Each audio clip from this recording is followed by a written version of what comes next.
All of us as Rwandan citizens, we are remembering the genocide against the Tutsi for the 20th time. During the commemoration period, the Ministry of Sport and Culture has reserved a special day for remembering its former staff, partners, and all stakeholders, as well as its supporters. Every year, the government of Rwanda sets the Remembering Focus theme. Remembering is a practice that gives us a vision of the future. Before paying homage to the victims, we would like to remind the current theme: Remember, Unite, Renew. ngira ngo n'abanyarwanda muri rusange ariko by'umwihariko birumvikana abafite abahuriye na Ministeri ya Siporo n'Umuco nuko iyi nsanganyamatsiko y'uyu mwaka yo kwibuka twiyubaka twayiha agaciro kuko kwibuka ni imwe muri gahunda zikomeye leta y'u Rwanda yashyize imbere. Kwibuka nanone bituma duha agaciro babandi bahitanywe na jenoside kuko mu by'ukuri bariya babaye ibitambo byo kugira ngo igihugu cyongere kiyubake. We remember Munyambaraga Narcisse. Yari Directeur General, umuyobozi mukuru. Yakoze ibintu byinshi byerekeye politike y'urubyiruko cyane cyane. Na ministre niwe yifashishaga mu gukora ibyemezo bigamije urubyiruko. Naho icyo gihe Festival de la Jeunesse yatangiye muri 90 bigeze kumushyira mu rubanza rwitwaga ngo bande ya Munyambaraga. Baza kumucira urwo gupfa kubera igitutu cya Amnesty International. Baje kubafungura. Icyo gihe rero Munyambaraga nawe baramufunguye, baza kumwica rero muri 94 mu bambere. We remember Kabandana Innocent. Kabandana Innocent yari umuntu ukomoka hariya mu Kundiza, akaba yari umuntu nzi ko yari umunyabwenge. Ibyo ngibyo rero byatumaga umuntu ukunze kuvuga make ariko ubona ko azi ubwenge. We rero yaje muri iyo ministere bamugira directeur ushinzwe urubyiruko. Wabonaga ari yakihagera afite ubushaka kwinshi. We remember Oscar Ruzagiriza. Twamenyanye kuva muri 1994 ashinzwe ikiganiro cy'urubyiruko. Yari très remarquable muri icyo kiganiro. Yagikoranye n'umugabo witwa Sebanana André. Bakoraga des sketch didactique ku rubyiruko. Kubera ko Sebanana burya yari azi guhimbira ibintu byinshi. Ndindirimana yamwifashaga, yaramwitabazaga akamuhuza na Ruzagiriza Oscar. Yari umuhungu ubona ushabutse, ukunze kuganira,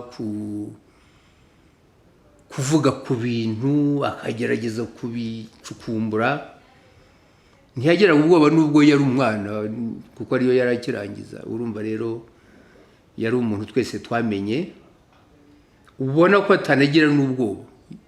Wabonaga ko n'ibyo avuga rimwe na rimwe agafata za position zigaragara, ntatinye ko hari n'icyo byamutwara. We remember Apollinaria. Apollinaria we yari wa mugore nyine, navuga ko ari umugore nyawe kuko wabonaga ari muto nawe ariko afite ikintu cyo gusabana, cyo kubana. Nubwo yakoze muri service nakoragamo ariko wabonaga yishyikira ku bantu bose. Yari n'umugore w'umuntu w'inshuti yanjye wari directeur w'amagereza icyo gihe. Bombi barabishe muri jenoside, we n'umugabo we n'abana. There are also victims who were part of the Ministries of Sport and Culture's staff. They are Emmanuel Gakwaya, who worked at the National Museum of Rwanda in Butare. Yari umukozi ubana n'abantu bose. Tutaha iki kigo yari yaragiye kwiga hanze. Nyuma yaje kuza hashize nk'imyaka 2 akomeza gukorera icyo kigo. Ari umuntu ubana, uganiriza abantu bose, afata abakozi ajya kutwakira tubwiye ko avuye mu mahanga, adufata neza ku giti cye. Nyuma urukundo rurakomeza n'urugwiro, baje kumugambanira nawe baramwica. Yavukaga Musange wabo, twamenye ko ariho bamutsinze. Late Musoni Ildefonse was also a staff member at the National Museum of Rwanda who was betrayed by his colleagues. yari umuzamu witonda ufite imico myiza wabanaga n'abantu bose. Yari umugabo yubatse kuko yari umuzamu, yanga gutaha kuko yari yamenye ko jenoside yatangiye gukorwa ahantu hose, yigumira ku kigo ko hari ishyamba rikikije ikigo, akajya yihishamo nijoro, ku manywa agakora akazi nk'uko bisanzwe. Niho rero abakozi bamwe icyo gihe muri jenoside bakoraga, bazaga guhiga abakozi bica, niho bafashe uwo mugabo we baramwica. While remembering the former staff member of the ministry, allow me to come back on a point that we would have elaborated more in the beginning. Why is it important to look back? Kubera iki jenoside yabaye, ku cyubundi jenoside yabaye, bituma rero dutekereza tugasubira mu mateka yacu, tugasubira mu Rwanda rwo hambere rwabayeho ruzira ivangura, abanyarwanda babanye neza, tugasobanukirwa uko amacakubiri yaje mu Rwanda azamwe n'abakoloni, ariko akagira abanyarwanda nabo bayakira bakayemera, cyane cyane abayobozi basimbuye abakoloni bakomereje kuri politiki y'abakoloni, ko nabo bagize uruhare mu gusenya igihugu cyabo. Mu by'ukuri batijwe umuhoro barawutyaza, ndetse bakaza banoza umugambi nyirizina wo guheza bamwe ku byiza by'igihugu ndetse no ku buzima bwabo. Ibyo byose ni ngombwa ko tubimenya, tukabisesengura, tukanabigaya, tukabiheraho dufata n'ingamba zo kugira ngo duhangane n'icyo ari cyo cyose cyadusubiza mu ivangura iryo ari ryose, ryaba rishingiye ku moko, ryaba rishingiye aho umuntu akomoka, ryaba rishingiye ku myemerere. Ivangura uko ryaba risa kose tukaryamagana, tukimakaza ya ndangagaciro y'ubunyarwanda nk'uko n'ubu turi muri gahunda ya Ndi Umunyarwanda. Now we are in the ministry's Department of Culture, and these are two people with opposing destinies known in the history of the Ministry of Sport and Culture, Bikindi Simo and Rugamba Cyprien. Noneho ngewe nigeze no kumwibariza nti se kubera iki ujya ufata indirimbo inyinshi ko njya numva uzerekeza ku Batutsi, ariko n'inyuma arambwira ngo ariko nguko nsigaye mbona warabaye umurasiste. This is not Rugamba, it is Bikindi. He was part of the staff of the Ministry of Sport and Culture by the time it was called Mijema. He was particularly in charge of Indangamirwa National Ballet. We can compare them to the youth of the National Ballet Urukerereza. However, as we will follow it in the testimony, he was instrumental in destroying the troop to please his own interests and incorporated the members into his newly created group known as Irindiro. Icyo gihe papa yari yaje mu Rwanda hari Inyandungu, ubundi we yabanje kuritoza, baza kumukura mu Ndangamirwa, bashyiraho Nkurikinka ngo ajya atoza amatorero abiri, Indangamirwa n'Urukerereza. Bishobora kuba bitaramushimishije, hari bamwe muri bo nyine bari byegera bye b'abasore n'abandi baravuga bati se k'Urukerereza rwagiye muri lokali Nyanza, mwebwe ko mutagiye kukibavuga k'Urukerereza n'Indangamirwa muri buhurire Inyandungu mukajya kwakira papa. Ni naho byatangiye guhera nyine bashinga Irindiro. Biba ngombwa ko abenshi banga kujya Inyandungu, nibwo bahise bashinga Irindiro. Ryari rye uretse ko yanze guhita ryiyitirira kubera ko bari kubibona nabi muri ministeri, Indangamirwa barazisheshe, bashinze Irindiro baryitiriye we, urumva ko bitari kwemera. Babanza kuryitirira umukinnyi twabyinanaga witwa Nizigiyimana Papias. His songs created dissensions among Rwandans as well as among the ballet members. Rimwe bajya muri mitingi mu Bugesera, bagezeyo noneho baraza turugutaha, bazana imyenda ngo twambare ya indi y'ibitenge. Jewe n'umudamu witwa Maria, ariko icyo gihe yari muto kuri nge, arandeba nanjye ndamureba. Noneho ndavuga sha tubyambare tutabyambara ni ikibazo, turayambara imyenda. Bararirimba aho mu Bugesera, ntago nibuka karere ubu ngubu. Bamaze kuririmba abandi bataha bambaye ya myenda, twebwe tuyikuramo tuyishyira mu ishakoshi. Tumaze kuyishyira mu ishakoshi noneho babona turayibitse. Ubwo nibwo batangiye rero kuturirimbira indirimbo ngo iriya ngo bene se bahinzi nimwihuze, batangira kuturirimbira. Natwe turabasubiza, twumvaga nta kibazo dufite, tukavuga ntacyo bari budutwara ubwo turi kumwe na bikiri, tukabasubiza. Noneho biba ngombwa yuko babahungu bandi kubera ko twari ikipe byaje kubutu groupe nyine bakajya batwanga, natwe tukajya tukiyegeranya tukihuza tukaganira. Nibwo barwanye rero muri tagisi tuvuye mu Bugesera. Mu myumvire ya ziriya ndirimbo ntabwo zumvikanaga neza, kuko iyo ziza kumvikana neza natwe ubwacu ntituba twaragiranye amakimbirane, twari kubikunda nk'uko dukunda ibyo dukora ubu. Ukumva ko niba bavuze ngo uriya ni inyenzi, kandi inyenzi icyo gihe bari bazi ko ari mbi, ntabwo bari buvuge ngo ndi inyenzi ngo numbona nkundi. No artist should create a work that incites a group of people to kill on the basis of physical appearance, as it happened during the genocide against the Tutsi. Rugamba Cyprien is a famous artist who died during the genocide. He left a legacy and was an excellent artist. Let's remember him. Yaravuze ubwenge, twabonaga sinavango yari umusizi kuko ntazi abasizi ni benshi, ariko we asa n'uwerekwaga n'Imana, yari umuhanuzi kuko icyo yakubwiraga, icyo yavuga n'indirimbo ze mujya mwumva burya zibaga zifite icyo zisobanura. He was killed by the people who were supposed to be ensuring his security and his wife, Dafroza Mukansanga.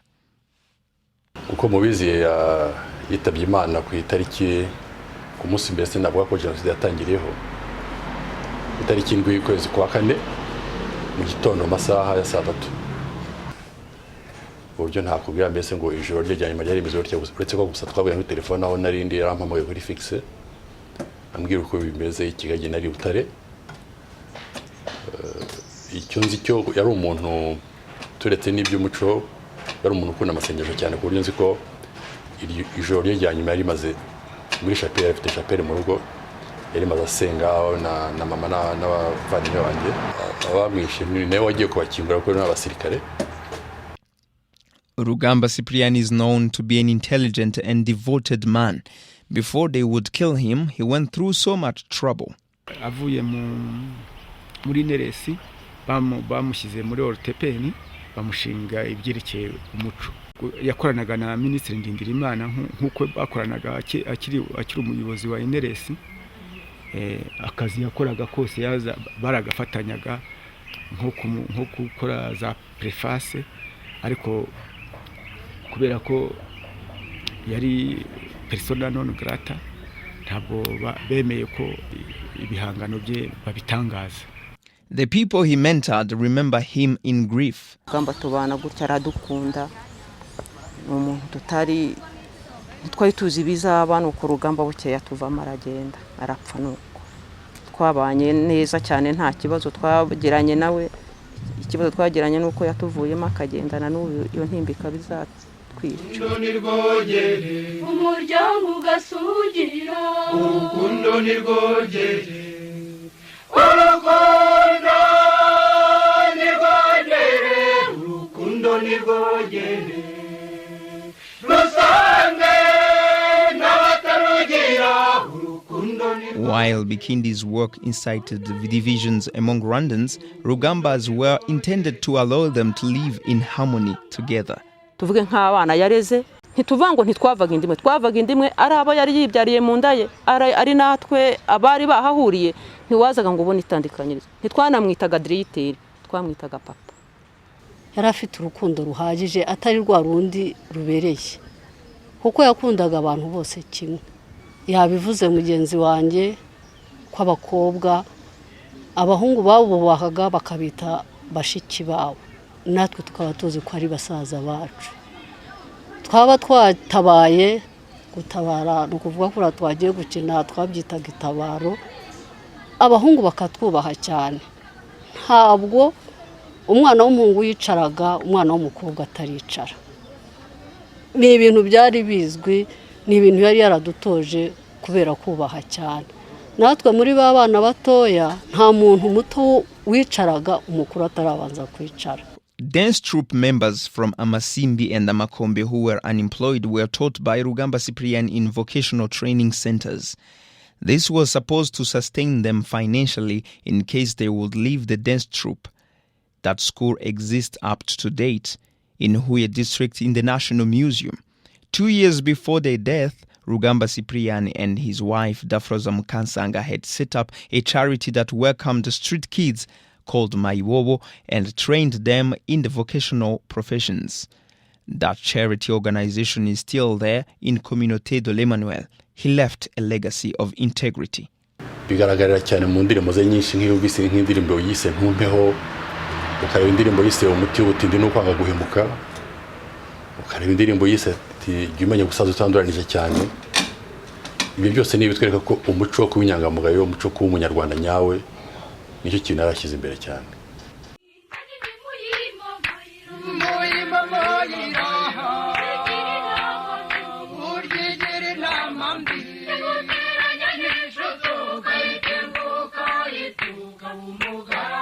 We are commemorating the staff members of the Ministry of Sport and Culture, but we also remember the partners of the ministry who were killed during the genocide.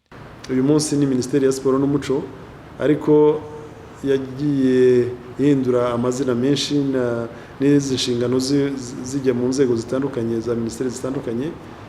Iyo tugiye kwibuka rero ntabwo tureba abafite aho bahuriye n'inshingano zacu uyu munsi gusa, tureba bari bafite aho bahuriye n'inshingano minisiteri yahoranye kera. Muzi ko minisiteri yashinzwe urubyiruko, minisiteri igeze no gushingwa amashyirahamwe n'amakoperative. Abakoraga muri minisiteri icyo gihe muri 1994 nyirizina abayikoragamo cyangwa se abakoraga mu zindi minisiteri ariko mu nshingano zihuje n'inshingano zacu uyu munsi, abo bose tubibukira hamwe. This is why we are remembering those who were artists and sports people. We cannot speak about all of them because they make a long list. Please, let's speak about a few names, especially those who were marked by excellence and devotion. We are starting with volleyball players. Abakinnyi twabashije gukinana kandi twari kumwe no muri ekipe y'igihugu harimo Dominique Ngoga Sebarinda bakunda kwita Domingo, hakaba Imena Mikore Benjamin nawe twakinanaga, hakaba na Semanzi Aimable, hari n'abandi benshi. Imena Mikore Benjamin yari umukinnyi ukina hagati ufite 1.95 m yitanga uko ashoboye, akaba yari umuntu ukunda gusabana cyane. Aimable Semanzi we yari umweriye n'abantu bakina ku mpande. Hanyuma Ngoga Dominique Sebarinda nababwiye ko ari na murumuna wanjye, nawe yari umweriye. We would like to let you know that the Ministry of Sport, in partnership with the National Commission of the Fight Against the Genocide, CNLG, and other partners have organized an annual international volleyball competition in the memory of the volleyball players. Nibwo rero mfatanije na bagenzi banjye na federation ari gitangira dushyiraho iyo tournoi national de disparu. Turayitangiza ibanza kuba y'ama club ya hano mu Rwanda gusa. Nyuma yaho tuza gukomeza dutumiza n'ama ekipe y'Ubugande n'ama ekipe y'u Burundi, noneho bigezaho iza kwagura tuza no gushaka gutumiza n'ama ekipe yandi yo muri Tanzania na za Egypte n'ahandi mu myaka yashize. Tubonye hatangiye no kuza mikoro hatarimo Federation Rwandaise de Volleyball gusa na ministère, haza kuzamo noneho na Manimetal. Nyuma yaho CNLG iradufasha,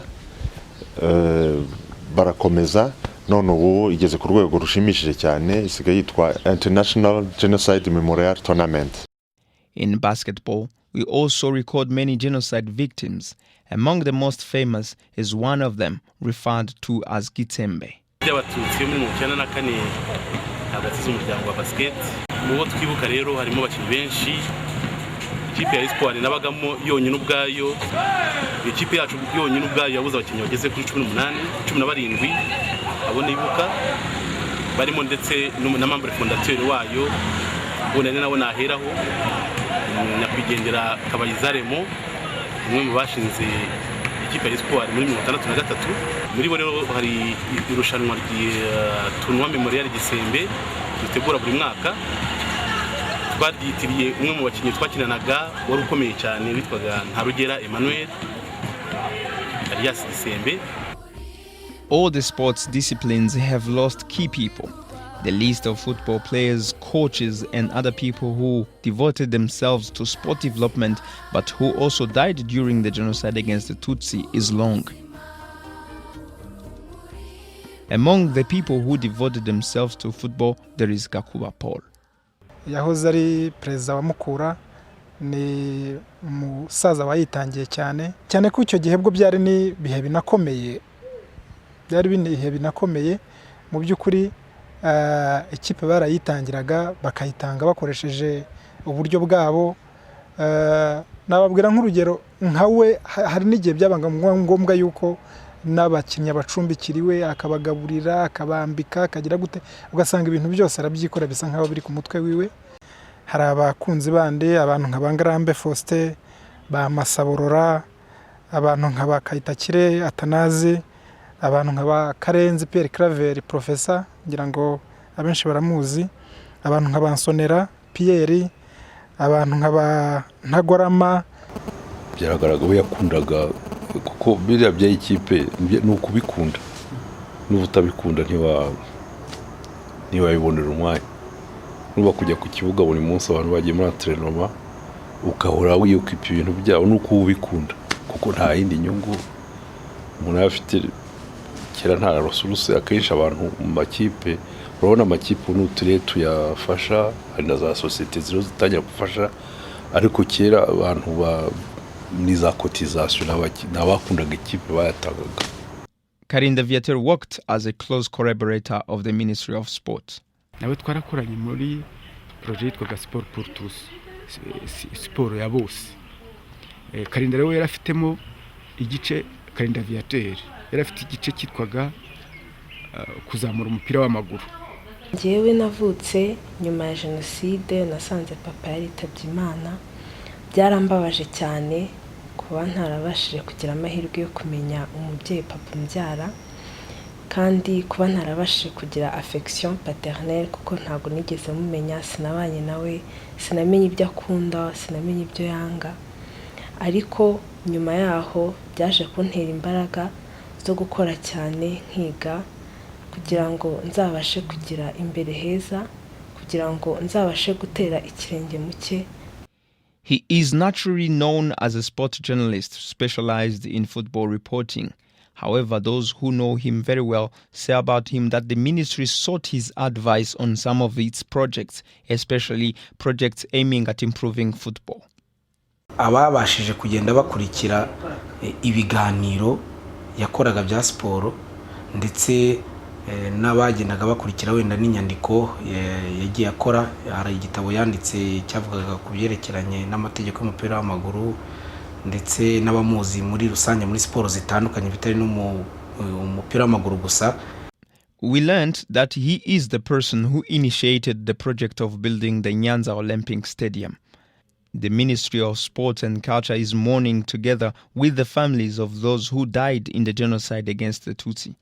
Ubutumwa rero bwihariye kubabuza ababo bakoraga muri ministeri cyangwa abafatanyabikorwa mu buryo butandukanye, nuko nababwira ngo bakomere, bihangane, ibyabaye byarabaye ntitubisubize inyuma, ariko bishimire ko uyu munsi dufite igihugu, dufite ubuyobozi bwiza ku isonga burangajwe imbere nyakubahwa Perezida wa Repubulika Paul Kagame, uhora twumvisha ko hapfuye imibiri, ariko ubunyarwanda, umutima w'u Rwanda, umutima w'abanyarwanda, abanyarwanda nyirizina, abanyarwanda bazakomeza bariho ntibapfuye. Ni ngombwa rero ko natwe ibyo bidutera ishema, kandi tukumva ko tugomba guharanira ko umunyarwanda koko akomeza akabawe, ndetse ko tunafite n'uru rubuga rwo kwibuka abacu. Why we are remembering and renewing. The remaining families of the former staff members of the Ministry of Sport and Culture are supported. This support comes either from the government institutions or through the contribution of the current staff. After their visit at the Busogo Genocide Memorial, the Ministry of Sport and Culture visited the associations made of genocide survivors and offered to them a financial support of 2 million Rwandan francs. Afterward, the ministry paid the support visit to the genocide widows. Ministeri n'inzego zishamikiyeho n'abakozi bayo natwe igihe cyo kwibuka tugira uko twita ku bacitse ku icumu tudatoranyije byanze bikunze abakomoka abo mu miryango y'abakoraga muri iyi ministeri ariko nk'abacitse ku icumu muri rusange natwe tugira icyo twigomwa tukabasura tukabatera ingabo mu bitugu tukabafata mu mugongo kimwe n'abandi kimwe n'izindi nzego za leta ibyo natwe turabikora ariko noneho by'umwihariko ku miryango y'abari abakozi ba ministeri yacu tugerageza kubegeranya. To cite an example, the current staff from the International Museums of Rwanda in Huye have availed a business capital for the families of Gakwaya and Musoni. Abo badamu babo basize bo mu miryango yabo nk'abakozi bakoranye kera n'abagabo babo, ikigo twakoragamo cyishyize hamwe duterana inkunga tugerageza kubafasha. Buri muryango umwe muri abo babasha kuha inka y'inzungu kugira ngo babashe korora bazabone n'amata yo guha abana babo. So what is the lesson are we supposed to take? Amasomo yo ni menshi ariko irya mbere nuko mu by'ukuri genocide ni ikintu kibi ndengakamere. Kuba abanyarwanda twarayitabiriye ubundi ni ikimwaro ku muryango nyarwanda, ni ikimwaro cyane cyane ku bari abayobozi mu gihe cyitegurwa n'ishyirwa mu bikorwa rya genocide. Rwose ntabwo dukwiye kubivuga mu buryo bworoshye. Aba bantu tugomba kubagaya kandi tuzahora tubagaya. Baraduhemukiye, bahemukiye igihugu ndetse bahemukiye isi yose kuko genocide ni icyaha ndengamipaka, ni icyaha kireba isi yose. Irindi somo nuko muzi ko mu Rwanda dukunda gukoresha ijambo kwigira.